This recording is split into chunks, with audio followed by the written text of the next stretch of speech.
Thank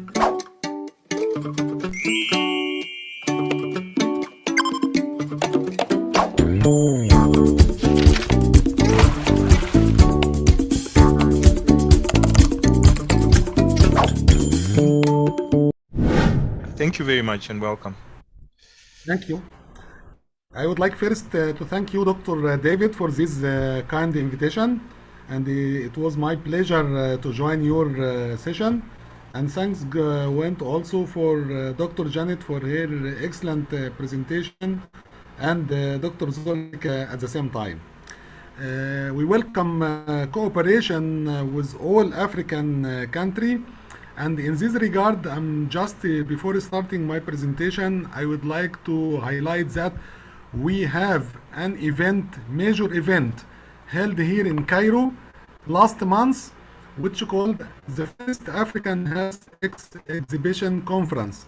And it was a healthcare conference, combined both exhibition and conference, include about 200 lection in this conference, and it was attended by many of African people, elegant African. One of them, for as an example, this Dr. Constantine from Zimbabwe, the Minister of Health, and I think the first in order to execute the innovation and the sustainability, we need to execute the collaboration among the African country. This is what I would like to highlight at first. Regarding our subject today, accelerating health research and innovation in Africa, how can sustainably build university industry innovation? We need to first to define our objectives, what the challenges as defined from dear Professor David, and what action plan and recommendation. Our objectives is to solve major health problem negatively impact African progress, and to adopt research-based problem-solving concept. We need to make the research-based problem is a concept among all sectors, not only health, but in education and poverty. We talk mainly about health. To establish and exchange African researches based among African countries.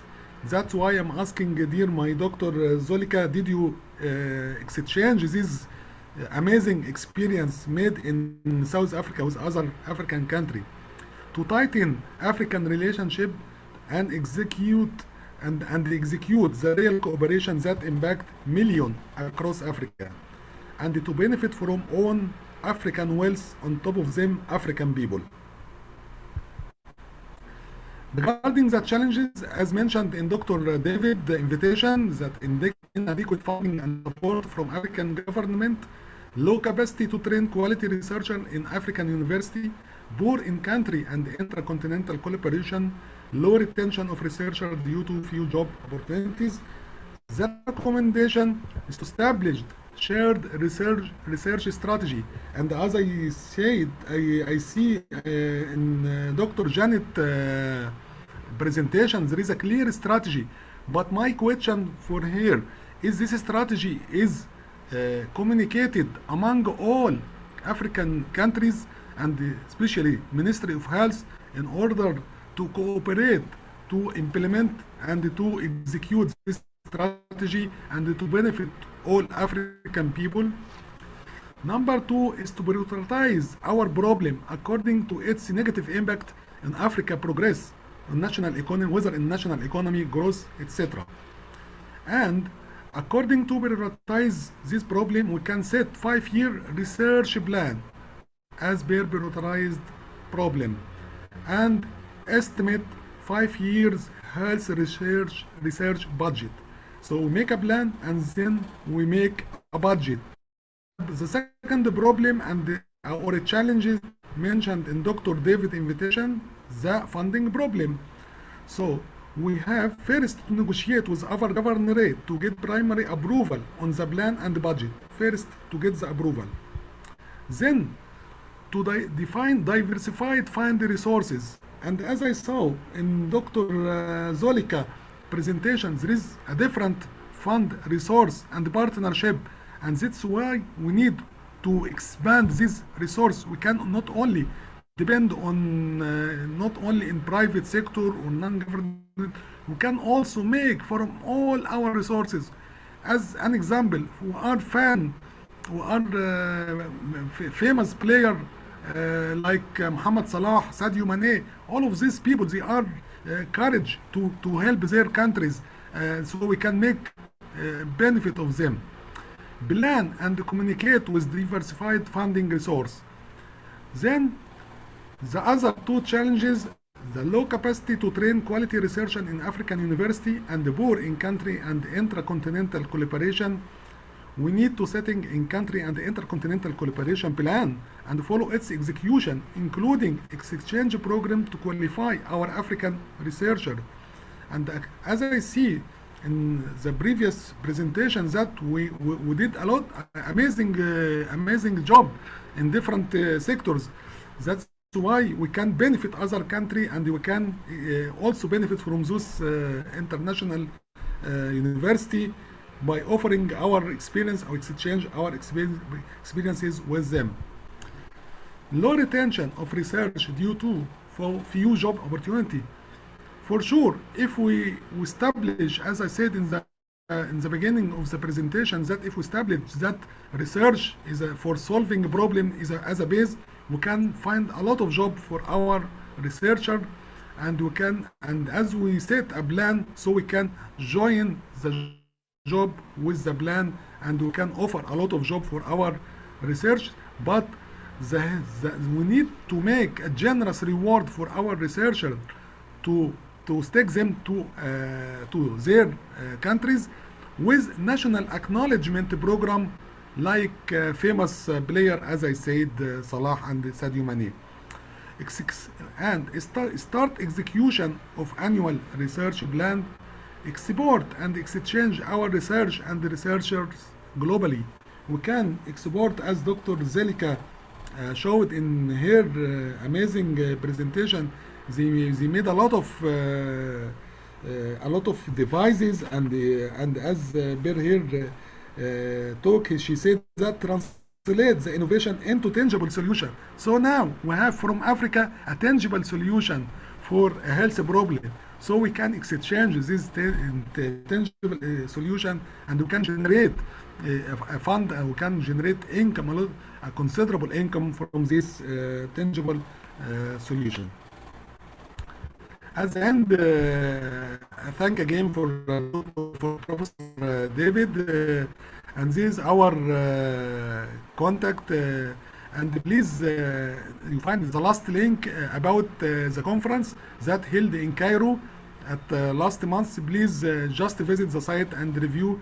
And we do hope that next year we will invite you to attend this conference, because it is sponsored by our president, Dr.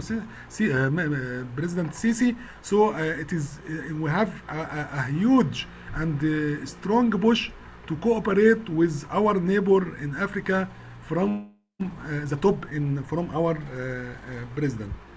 Thank you very much for your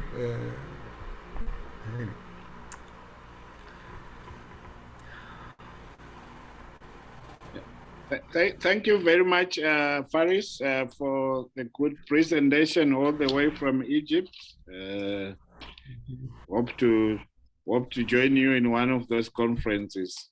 And thanks for sharing also some of those insights.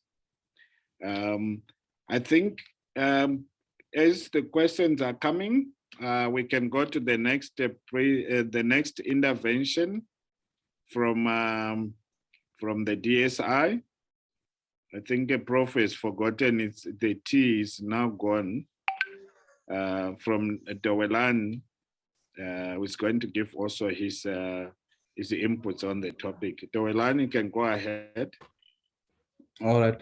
Thank you so much, Eric, Prof. Katarere, and all the speakers who had presented, and also all the participants. Maybe just to start with this case study or interventions, mine will start off from based on the department that during 2020 when COVID came, there's been a hype on how we can then assist in getting all the necessary tool to fight against COVID. I think what I could still remember was that there was an assistant of some sort through a certain amount of money where BioVac, a pharmaceutical company in Cape Town, was assisted, with the good work of science, try to see if they can come up with vaccines or all the necessary remedies that will fight against the COVID.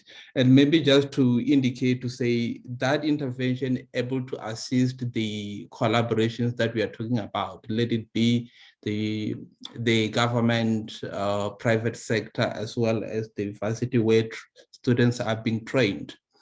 And as well to indicate the ICGP, which is the International Center for Genetic Engineering and Biotechnology. South Africa, we do have a component which is based in Cape Town, and wherein a lot of researches are being undertaken with the aim of training students along the lines of your medical sciences.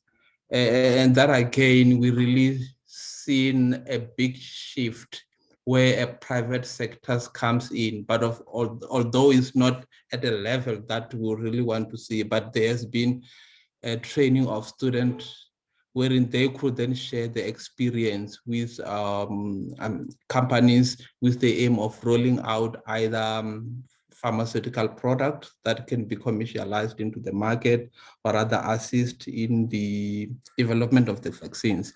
And I think that has worked to a point wherein the ICGP member states across, outside the country, but within the continent, they've undergone through those trainings of some sort to let either biosimilars or any other remedies, or again to share the technology or to make available the technology that has been transferred from the ICGP to the rest of the continent.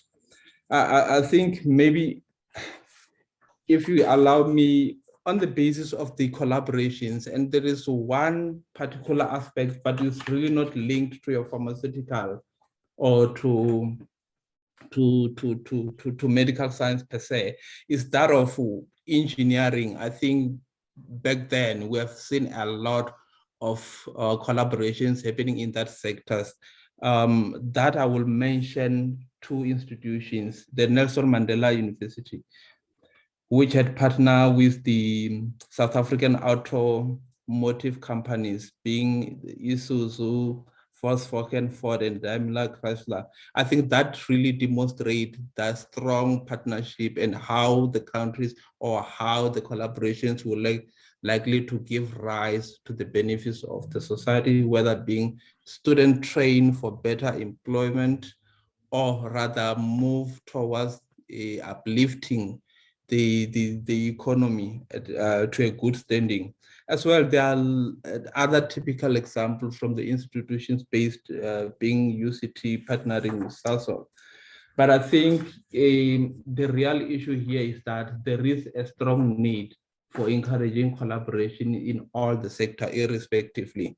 And what I've noted is that I could then agree more with Dr. Ngoswana, which he had indicated that the appropriate incentives is very vital. And I could then agree to say, I think maybe it is high time that government needs to come to the party to make available of the resources which will enable the private sectors and the universities to come together to have this meaningful training and to better the research that will be undertaken.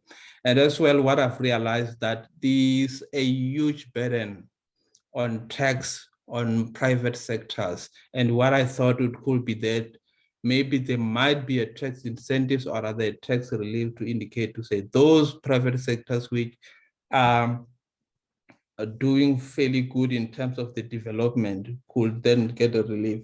But of course, there are those challenges, meaning small challenges where the government purse is shrinking as time goes by, but maybe we'll get it as time goes by. And what I've realized is that other countries, they put a huge budget on research and development. So time to time, they increase that budget tremendously. And I think with us as a country, we're still sitting around about between 1 to 3, somewhere there, percent of GDP, which is earmarked for research and development. But if you look at it, if we then ramp it up, we might likely to get a huge return investment. And as well, this I've copied from my dear friend Eric, and I think it was even indicated by Faris, Salama, the rewards for researchers in engaging in knowledge collaborations. I think one way of looking at it, it would then give rise to say, yes, if there are researchers who are venturing out into collaborations, their hard efforts will then be noted, and we need to put a reward to that aspect. Maybe just to indicate as well that the Innovation Hub, there are a lot of inventors which showcase their work through your Innovation Hub.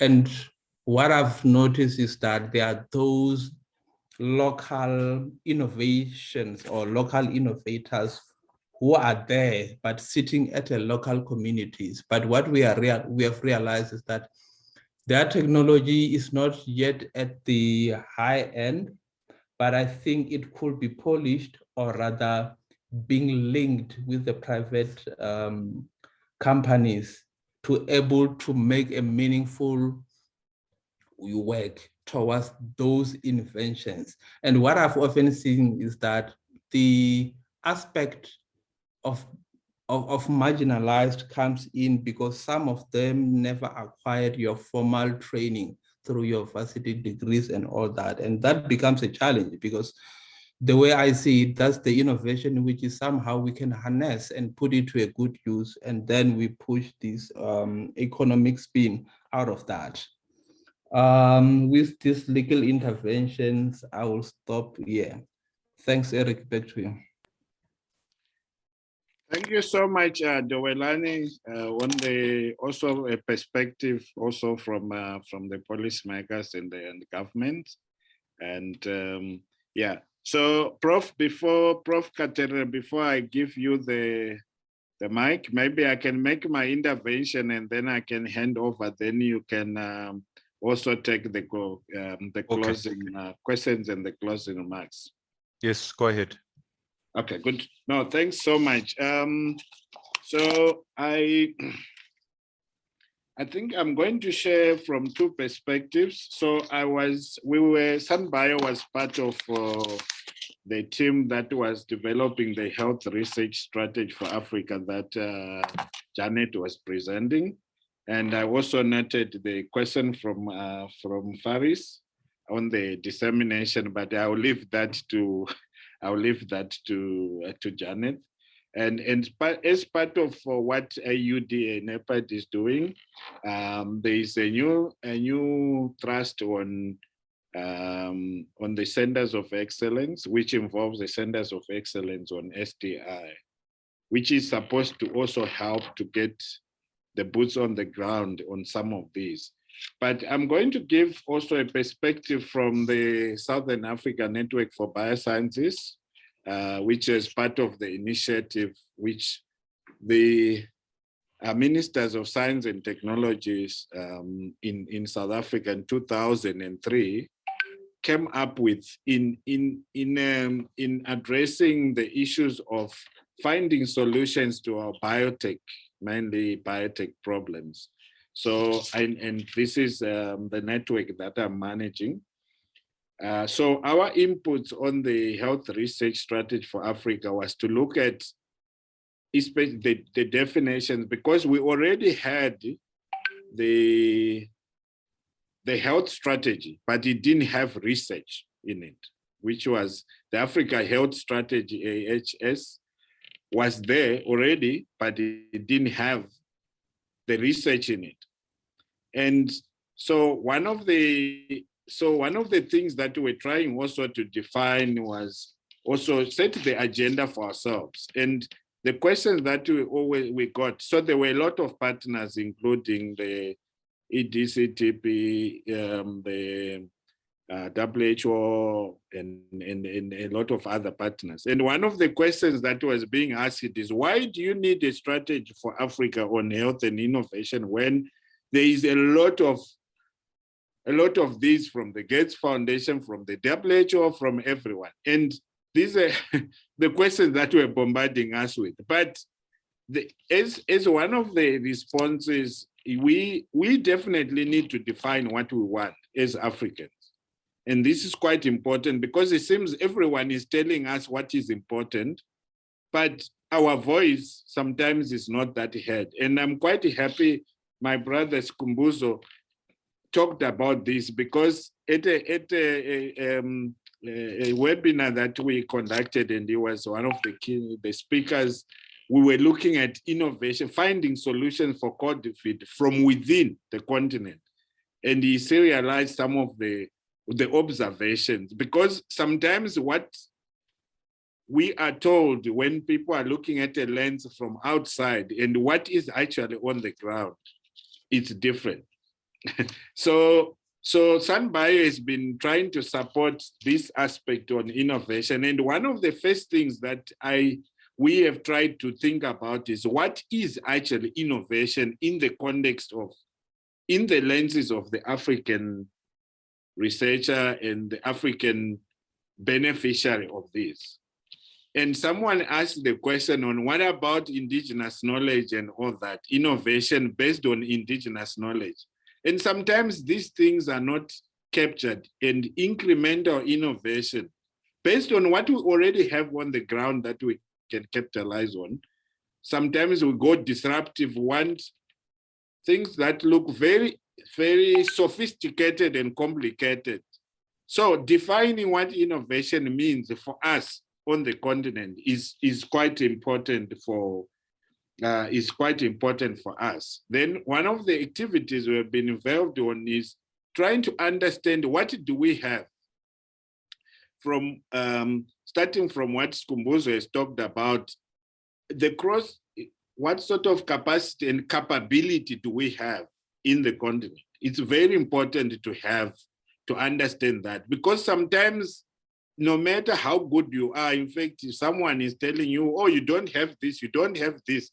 So you find when we look at some of our documents, there's always lack of, as if there's completely nothing on the ground. Yet actually we have a lot of capacity. So we are involved in the Africa indicators, the science technology indicators program, looking at the equivalent, how many researchers do we have in what fields, so that we can start defining what the priorities are, of which it's clear that health and nutrition are key for the continent, whether you put it on the SDGs or you put it on STISA or Agenda 2063. These are critical.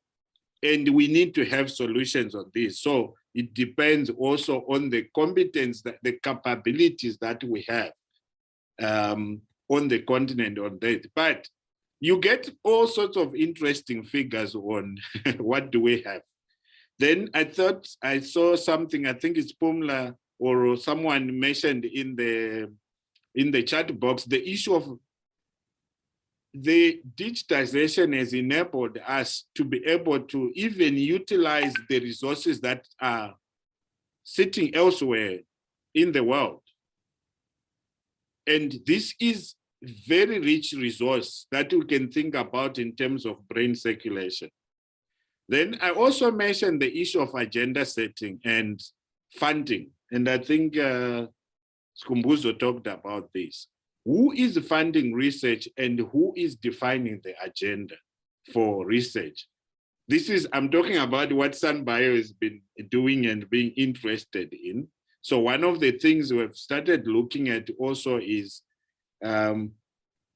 what are the innovations in the continent, at least in the space that on science technology, including health, and where are they? And how can you make them visible? Because there is really a lot of things happening on the ground, but for some reason, what we are doing on the continent is not visible. And the people that are supposed to make it visible sometimes are not doing the best in that job. So I'm quite happy with what my colleagues from Kiara was talking about.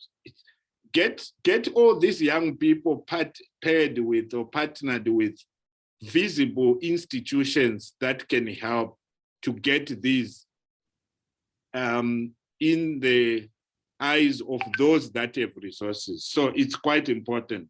So there is also the issue of how do you change the mindset so that it's not business as usual? One of the unintended consequences of COVID has been that we know things are not normal. So we need to start having a business as unusual kind of approach. And that's quite important. And of course, how to break the silos, where collaboration in industry, academia, government collaboration, it's not just a topic on the discussions, but it's something that people can experience, that students, that industry, or that government can already start talking about experiences. And capacity building is also quite important, but we define competence on skill, knowledge, and attitudes. And the universities are very good at providing the knowledge, but we have put it upon ourselves that let's look at the skills and let's look at the attitude. Because as long as the attitude is right, you still have an incompetent kind of cadre of researcher on the continent. And so we need to start getting the confidence of our researchers also right. And how do you do that? You partner, you pair them with the right people. So what have we done? On some of the projects, we have deliberately looked at herbal remedies and complementary medicine. We have a project that we have successfully done with Zambia, the SF2000. We have a project that's coming up with SADC SIPS, where we are looking at, now we have the regulatory system. Some countries have, some countries don't have. So we are working with Zimbabwe and Eswatini. Eswatini doesn't have for registering traditional remedies, but Zimbabwe has. Can we walk all the way to the end using just working the regulatory system so that it's not getting the system itself is not without having products in does not help. We have also supported looking at adverse drug reactions, especially for efavirenz and some of the ARVs, especially the ones that are coming through different global programs that might still need to be supplemented with the data from the continent. Then we have also looked at SMMEs. A very good example is Safe Motherhood Alliance from Zambia, where they are looking at most women, pregnant women, they also suffer from the inadequacies of some of the kits, the tools that are needed to deliver babies safely. What is innovation doing in that space? And we have supported this project, or this is a company actually in Zambia. Let me go on to conclude before I see Prof is showing his face there, which means I've been talking for a long time. So what are the opportunities in terms of innovation, especially on health? I mentioned the issue of digitization and 4IR, which should help us to access the diaspora especially. There's no reason why the African diaspora should not be contributing to solutions and the opportunities that are in this space, even to make money. Because now it's not just about helping, it's also about business. and using the right business, principles to get this. And there are several examples on that. And I mentioned that on brain circulation, they talk of brain drain, but brain circulation, how do we utilize the different brains of the diaspora elsewhere, everywhere? And I think Skhumbuzo mentioned the youth. In most African countries, more than 50% of our population are below 34, 35. They are, of which 18 to 34, they are really there. And I also believe that once you start getting to your masters and all that, sometimes the innovation is not that strong. So how do you utilize these young people and their creativity and how they visualize some of these things so that they can use that energy to get something that works?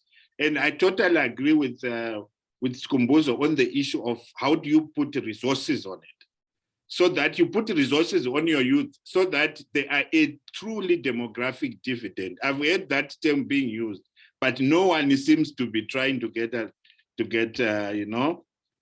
for them to use. And finally, we also need to start generating knowledge and make it visible on what is working on the continent. So I'm actually inviting whoever wants to map the innovation ecosystems on some of these major things. And Skhumbuzo mentioned the issue of the work that the CSR was doing, especially on COVID, on ventilators and all that. And I'm wondering if those case studies have been written down so that we can, our pharmacists, our engineers, or whatever, can learn from real case studies of real work on the ground and the quantification of how much this has made a difference in our lives. And some of these spin-off companies that have made your Cape Bios and all that, and even your Kiaras that have made a difference in galvanizing us to a good one for us to be looking at, and one objective or looking at a target for the continent and for this our countries. So I think, Prof. Katerere, I will stop there. But a multidisciplinary approach that can capitalize on all our strengths that we have and also utilize resources that are very limited, especially on our continent, so that we get results. All right. So, Prof, over to you.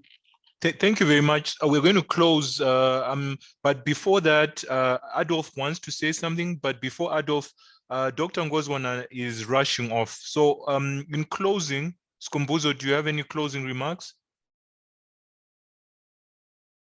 Ntate? You will need to unmute, yeah. No, hello. Okay. Yes. No, that I think my comment would really be that it's time we get going on this thing. I agree with Eric. If we wait for conditions to be perfect, we'll never start. We really need to be deliberate and intentional and start the collaborations, whatever little funding we have, but get going, we must. That's the only thing that we need to do. Thank you. Thank you, yeah. And I also just wanted to show this picture. So yesterday I was at Kiara. We've placed students there. They are now for a year, by the way. And with the little resources that Kiara has managed to put together so they can pay these 2 students. And these kids were unemployable. But I think, Kiara has done a good job, and here's their coach, our good friend, Christian White Boy, whom, by the way, I first met online. So again, to those students who are listening here, networking can happen online and people can actually end up working together. So this is really an interesting case study that in future we will be able to share with you. Adolf, over to you. So Skhumbuzo, go well. Thanks a lot. Adolf, please unmute. Yeah. There we are. Thank you. There we are. Yes. Yeah. Let's take my hand down. That will also help. Okay. People, I know David reasonably well. I have been listening, and I must maybe just give a brief, not a long introduction. Just want to say why, if I sound very as though I want to attack certain things, definitely not. I'm very impressed with what we are discussing. The reason why I joined this discussion, because it is close to my heart. I come from the botanical content industry in Africa, not South Africa, Africa. More than half of my sales comes from the rest of Africa. So I am African, no debate about that. I am amazed at the inability we have in Africa. And I'm talking from a South African perspective, so I'm not blaming other African countries for our inefficiencies, but the fact that there are interesting challenges that we are all facing. And I just want to open up certain topics. We don't have to discuss it today, the time has run out, but it would be interesting that if people would want to discuss these things, I have posted my contact details on the chat box. Let's start with the topic of today. I would be incredibly excited if we could talk about the accelerating health research and innovation in Africa, as specifically as it relates to our traditional medicinal components and how to build a university in industry innovation. Then I would say, wow, we are there. Let me illustrate quickly. And I'm not being funny, I'm serious. IKS, when I got to know about IKS back in the 2000s, 2006, 7, 8, roundabout there, I don't know when it was formed, I was very excited that government actually had made the effort of funding a research function in Medical Research Council to focus on the development of, as I understood it, traditional medicine in the same context as the general health system of South Africa. After a few years, it disappeared off the map. And at some stage with the interview of with the then new CEO of MRC, it was very simple, and I understood it. It is not funded anymore. It's not critical to government anymore. Traditional medicine is a non-event, and it was phased out, and it landed up either with Science and Technology or with University of Free State. And I'm very glad that I hear it's popping up and doing its thing again there. Secondly, the flowing from this is recently I've been encountered with a typical example where I want to scream about our inability of linking people that have good intent of developing a product, a natural product for international use and industry. Somewhere, someone got funding from overseas, and they are developing a South African botanical with lots of potential, I agree, academically, but not commercially. It is a red-listed plant. They were not aware of the fact that we can't harvest the plant in South Africa. Cultivation, they've not done costing on the cost of what it would be to contribute to their product.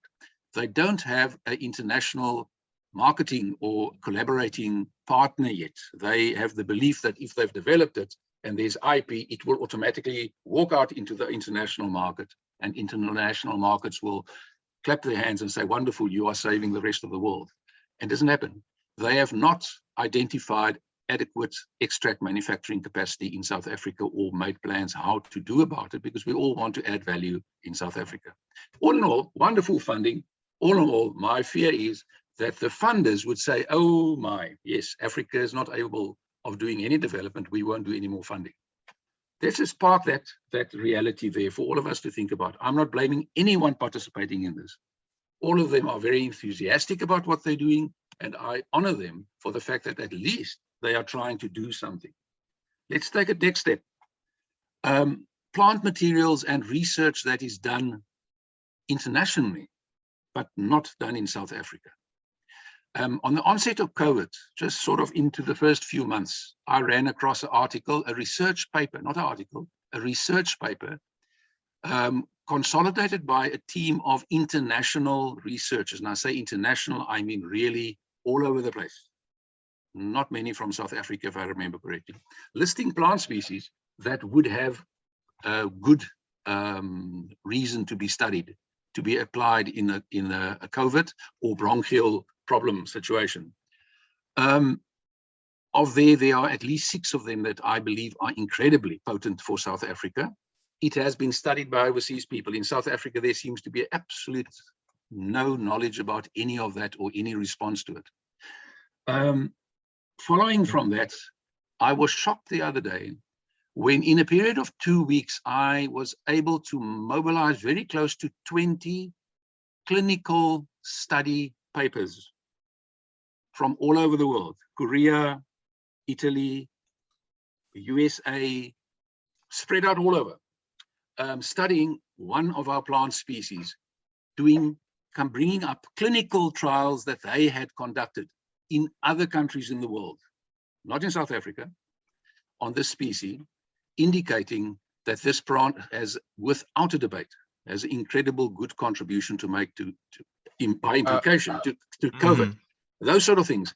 And the dilemma I have is that we seem to have a lot of international activity and viewing and looking and studying of South African content that we somehow don't succeed to get together. And then it is, so just as a last comment that came up now in the discussions this afternoon, is the amount of postgrad students we have in this space of plant technology, plant biotechnology, pharmacology, everything else. And most of those students never get absorbed into any industry in Africa. They either go off overseas or they disappear either into education. Thank you that we get those quality of teachers, or they disappear into administration all over the place. We are not able to absorb about 100 students per year into our space. And these are very ably, efficiently trained people that could make an incredible contribution, not only to plant-based development, but also to the wider pharmaceutical development. But we don't have the capacity to absorb them into the economy. Now, all I'm leaving here, I might just leave that there and say, yes, we have a dilemma in that there's enormous wealth as perceived by the world in South African or African botanicals. Just by the way, the latest one I saw this week, 222 plant species in Africa identified that can make a contribution to TB. Wow. On this research paper, there are 3 African researchers, all from West Africa, none from Southern Africa. And it is a team running really from the Far East right through Europe to the South America. And the African component of these plant species identified to make a positive contribution to TB treatment, 62 or 3% of it comes from Africa. Now they know something that we somehow are beginning to grasp. Okay, so Adolf, I would like to thank you for that contribution, and I actually want to challenge you to maybe let's put together another webinar like this, but that's very focused on this area, you know, and bring together other experts, because this is the first one that we are doing around university industry collaborations, and you know, you and I are always talking about these things. So this is a high level one, but let's maybe go down into more granular details. So thank you very much for that. And for coming through. I don't know if there's any other comment from anybody else, because I'm going to go back to my speakers just for closing comments. So I don't know if anybody would like to say something. So I was actually hosting a class this morning with young emerging scientists and talking about how they can go on and have a fantastic career. And I actually invited all of them here. And part of it is that we need, as researchers, to actually be multidisciplinary in our outlook. Like I think Dr. Ngozwana put it, if you look at a pharmaceutical company, or as Adolf put it, if you look at the herbal industry, it's not just the technical skills, you know, it's a lot of other things around that are important. And sometimes we are not really working in that kind of way. Sometimes we are just working down the rabbit hole, and that is a problem, I think. But thank you very much. So to close off, Zoleka, just 1 minute, please. Take home message. Okay, my back on. I think the take home message, I think, has come across from a lot of speakers here. We're not going to achieve anything in this space if we do not prioritize collaboration within the African continent, but also with other partners. I liked the suggestion about also looking into the diaspora So yeah. Okay. Yeah. So we will have a future event where we talk about the diaspora and how they can be working, you know, with those of us that are at home. Right, Dr. Salama. Final words from you. Yes, Professor David, as I talk in my presentation, collaboration is the key of success in our innovation sustainability. So I think I will, because as I told you that we have this big conference next year in June, so I would like to invite all of you to attend this event, and I will work with our authority to make an official invitation. Okay, yeah, and in future events would like to also have the Egyptian drug authority, I think, come through. I think as on the Pharma Connect side, we've really missed out on bringing in people from that part of the world. So thank you very much at short notice for coming through. And I hope, again, you know, we met on LinkedIn for the students in the room, and we are talking, so we are becoming good friends. Right, Professor Chakauya, whom I did not meet on LinkedIn, I walked into his office one time and I suggested that we should have a journal of emerging researchers. Eric. Thank you, Prof. I think from my side, I mentioned maybe 3 things. Mapping the innovations and making them visible. So making our innovators and our inventions more visible to the rest of the world. It's very important. The other thing is, how do we capitalize on the imagination and the energy of our youth, especially the undergraduates, because I believe sometimes our education system, higher education system, once it gets to postgrad, it seems to kill innovation. Thinking, and the prof will not agree with me, but we mark our students so much that they end up having stopping to think, to be innovative and be wild. And sometimes innovation, it really it resides where there is a bit of chaos. So once we start putting a lot of order, and most of us, the professors like me and David, we are kind of ordered. Once you start being wild, you're like, how is the professor so wild? So I think we need to capitalize on the imagination of our youth. And then I mentioned defining innovation for ourselves. What does that mean? And making money out of it. Because I think there's too much of the knowledge and there's very little of the money. Our economies, our bioeconomies will only thrive if the money comes out of what the knowledge and I liked the previous speaker who was talking about, let's start getting something out of our own resources and our own knowledge and our own indigenous resources. And thanks, Prof, for organizing this. I like it. Yeah, and like I always say, I always like to talk about the 5 or 6 P's of research. And the last one, which a lot of us are always embarrassed about, should be profit, right? So products, patents, practice, protocols, people, but also profits, because there's no point in just doing research for research's sake. This research has enriched many, many people around the world. Why can it not enrich you or enrich me? So we should not be embarrassed as researchers to make money. It's not a dirty word. Yes, and finally, Dowelani. Thanks again, Prof.